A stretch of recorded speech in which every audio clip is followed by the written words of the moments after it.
আসসালামু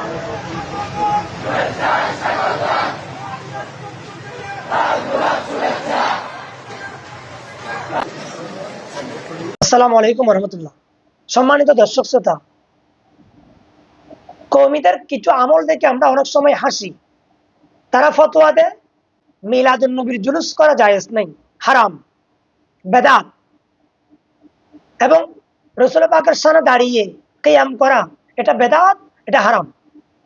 আপনারা একটা ভিডিওতে দেখেছেন যে ধর্মমন্ত্রী আফম খালেদ সাহেব উনি যখন যাচ্ছেন তখন উনাকে তকবীর বলে বলে জুলুস করে করে উনাকে নিয়ে যাওয়া হচ্ছে।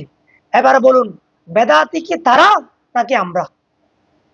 মিলাদ কিয়াম করলে আমরা, তারা বলে এটা শিরিক,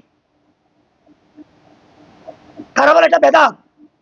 এখন তারা সবাই দাঁড়িয়ে ইস্তেকবাল জানিয়েছেন, কিয়াম করেছেন। এখন কি তারা বেদাতি না আমরা বেদাতি? সুতরাং যুগে যুগে কালে কালে প্রমাণ হচ্ছে যে আমরা সুন্নি মুসলমানরা আমরা হক।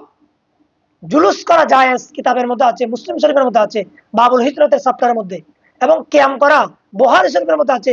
রাসূলুল্লাহ পাক বলেছেন, কুমু ইলা সাইয়্যিদিকুম, তোমরা তোমাদের সৈয়দ নেতার জন্য তোমরা সম্মানার্থে দাঁড়িয়ে যাও।